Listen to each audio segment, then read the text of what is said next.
What's going on, you guys? So I'm here at YCS Pasadena 2022. My brother Asia Persuades, you already know. And I am back here yet again, as always, a pleasure, with my son, Mr. Don't Sleep on the Couch himself. How you doing, Tom? How we do this time at this YCS? Another top? Yep. After this one, I am officially the only duelist that topped all 5 North American YCSs. Wow, you're insane. So that's awesome. Kind of nice. Awesome. Well, you made it to top 16 this time. Yeah, I wish I did a little better, but it's all right. All right, and we know you're playing the best deck, but you got some spice in here, bro. Like, everyone's talking about it. It's pretty crazy. We're super excited to see it. Obviously, it's the best deck, and just how you decide to approach it, I think, is the deciding factor in how far players have gotten. But before we get into it, do you have any shout-outs? Yeah, so obviously, shout out my Metafly. Yes. That'll be in the link in the description. Also, shout out me and Kobe's new YouTube channel. Millennium Rings. We'll be posting on there this week as well. Millennium Rings. Shout out my sponsor, Top Choice Gaming. Wherever Karen is. Yes, wherever Karen may lie. Yeah, Karen. And shout out Dragon Shield as well. I actually played this event with Dragon Shield sleeves. They're really, really nice. The snow ones. I enjoyed them. Shout out my boy Snorlax as always. Shout out my dad and everybody back home that, you know, sent me their energy to try to win on my birthday. Yeah, happy birthday, son. Thank you. Yeah. That was awesome. And lastly, shout out the people that worked on me in the deck the most were definitely Avery Foster and Kobe Short. My brothers, obviously. Me and Kobe played the same deck. Me and Avery played similar decks. Same concept, just different ways to go about it. And then shout out the UA Hero Academy Discord that was formed, which is where we did all our testing, and it was like me, Jesse, Jeff Jones, Max, Furman Asala, Ryan Levine, Blake Funderburg. Everybody's super helpful, and it's awesome for us all to be working together. It was a lot of fun. I had a lot of fun this tournament, and yeah, we can get into the deck. All right, let's hop into it. So I played 1 Rhino Hearts. I'm playing a Ishizu tier. Weird. 3 Merly, 3 Alvin's, 3 Sharon. These don't need to be explained, but I only played 1 Rhino because I actually feel like normal summoning, similar to what I said like 2 weeks ago in Minneapolis, normal summoning this card with all the Bystials and stuff is really, really weak. It's normally because of Dweller access, the card that you're going to search off Kit Callus a lot of the time. Or in my deck, I actually had a lot more access to it because I played more field spells than anybody else. So I had access to playing it a lot more often going first than any other deck. So I didn't need to play more. The only argument to play more would be that this is the best mill on your opponent's turn with Ishizu cards, because if you use this when neither of you have a shuffle, and like say it's like this effect and like an Agito resolving or something like that, and you like pitch them early or pitch any tier, then like its on-field effect is going to be Chainlink 1, the tier engraved is going to be Chainlink 2, and if they shuffle back this tier, it's going to send another tier, so it beats 2 shuffle guys in scenarios like that, or they have to like just shuffle the Rhino, which means you didn't use a real name, so you don't really care. But I didn't play Scream or Crime or anything like that in my main deck, so I played less tier cards that were good to discard, so that's why I played 1 Rhino.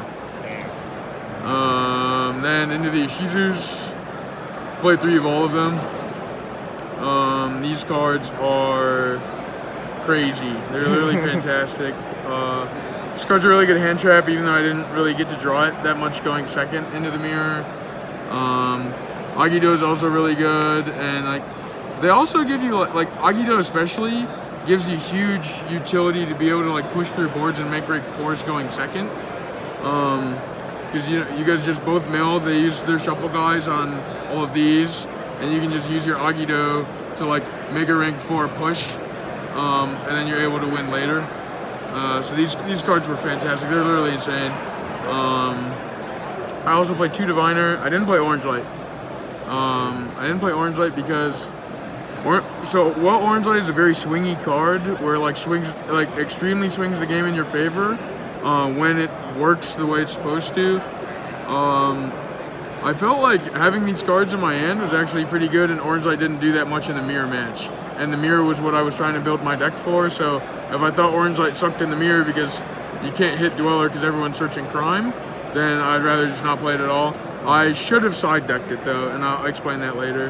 And then this is something you could bring back off Elf on your opponent's turn and send Natis. I played Natis, and you pop a card against the not Ishizu decks. Because like removal is just really, really good. It's good going second against the trap decks as well. And then it turns into a level 6 to help make Baron better, to protect my Gravekeeper trap. And then played 1 Druid Worm as my 40th card. So that, because my deck mills a lot more than the average Ishizu tier deck from my opponent's deck. If you just like mill one of their Magnamuts, you just like get this card for free and you punish them for playing Magnamut and make it a liability. And then for the spells, I played 1 Max Reynolds, shout out Nick's your deck, as always. I'll play Instant Fusion forever. You're winning by the Oh my god. 3 Forbidden Droplet. I hate Bowden. Bowden got you. 3 Forbidden Droplet. This was like the best card for going second in the mirror, because I play so many traps that I actually can like pitch a trap a lot of the time and force the Dweller to get negated. Then for the field spells, played 3 Planets, Mine, and then I played 3 Rainbow Bridge and the Crystal Beach Turtle. And so like the theory behind this, I decked out, I won 6 games by deck out with Mystic Mine and then the Gravekeeper trap. And I'll explain this in a second, but the theory behind Rainbow Bridge was the mirror is so hard to prevent when they just start milling. Like hand traps don't really work well enough. So my only answer is like, what is another card I could play that's beneficial for me, like as engine, but also like gives me a chance against them going second if we're like both, you know, going wide with our mills and both milling 10 whenever we hit. And so the answer to that was Rainbow Bridge, so that if your opponent dwellers you or whatever, and you like milled and you like Dweller doesn't beat you anymore when you mill Rainbow Bridge on their turn, because you just banish Rainbow Bridge on their turn and you search Mystic Mine and the Turtle. So like now they have to have Crime or like do something worse to get Heartbeat to respect the Mystic Mine, and this card is literally free. And then when you go first, it can also just like search an Aqua Monster and and Planet. So it just did so much. The card was very, very good for me. And then explain this. So the last 3 cards I played in my deck were the Gravekeeper Trap, Exchange of the Spirit, and Solid. This doesn't need explanation, these do. So the Gravekeeper Trap, so playing Exchange of the Spirit, all the Ishizu cards, like, get a mega power up whenever you have Exchange of the Spirit in your graveyard. And the Gravekeeper Trap actually has 3 effects. So the first effect of the Gravekeeper's Trap is before your opponent draws in their draw phase, you can call a card, and then they show you what the card they draw for turn, and if it's the card you called, they discard it. So how this works with Mystic Mine is you like mine the mirror, and then you set up the Gravekeeper's Trap, and then you just call Heartbeat every turn, and they can never draw their out. And it makes it really easy to deck them out like very quickly, especially with exchange. Well, first of all, its third effect, I'll explain its second and third effects first. So its second effect is during either player's main phase, once per turn, you can discard a card, search any of the Ishizu cards.